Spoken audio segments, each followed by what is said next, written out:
Pierre Dugua, Sieur de Mons. Pierre Dugua de Mons, or Dugua de Mons, circa 1558 to 1628, was a French merchant, explorer and colonizer. A Calvinist, he was born in the Château de Mons, in Royan, Saintonge, southwestern France, and founded the first permanent French settlement in Canada. He traveled to northeastern North America for the first time in 1599 with Pierre de Chauvin de Tontuit. Pierre Dugua de Mons was born about 1558 in Saintonge, France to Guy and Claire Galmer Dugua. He fought for the cause of Henri IV during the religious wars in France. The king later awarded him an annual pension of 1,200 crowns and the governorship of the town of Pons in Saintonge in recognition of his outstanding service. De Mons seems to have made several voyages to Canada, including in 1600, with Pierre de Chauvin de Tontuit to Tadoussac. In 1603, King Henry granted Dugua exclusive right to colonize lands in North America between 40°-60° north latitude.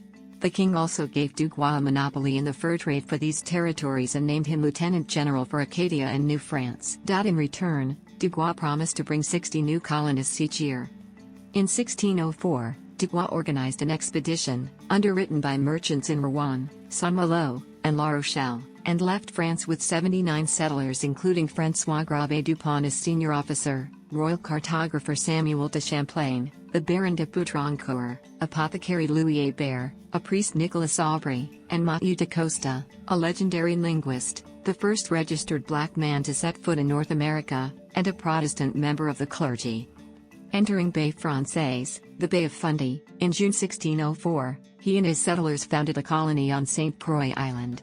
Numerous settlers succumbed to the harsh winter climate and malnutrition disease as they exhausted the limited natural resources on the island.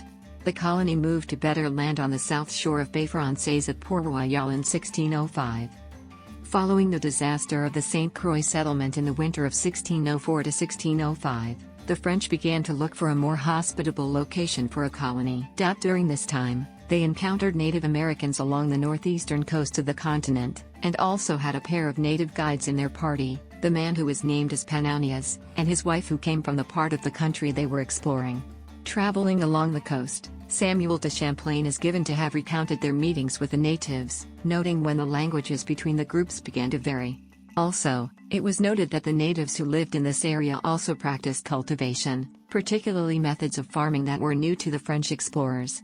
It was from these signs and the trading that occurred between the French and the natives that the explorers felt as though they were on the correct track, for if the natives were living off of this land, this area offered far more hope than St. Croix Island ever did.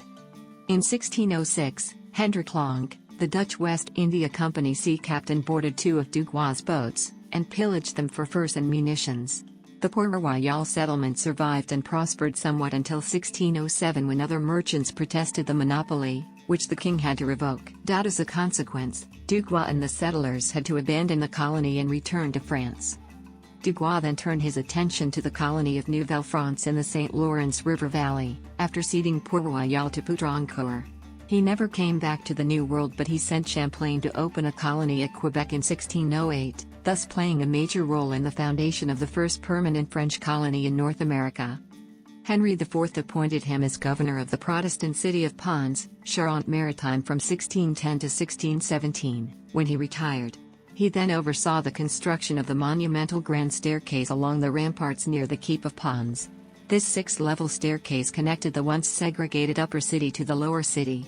He died in 1628, in the nearby Château d'Ardenne in Fliques-sur-Saône.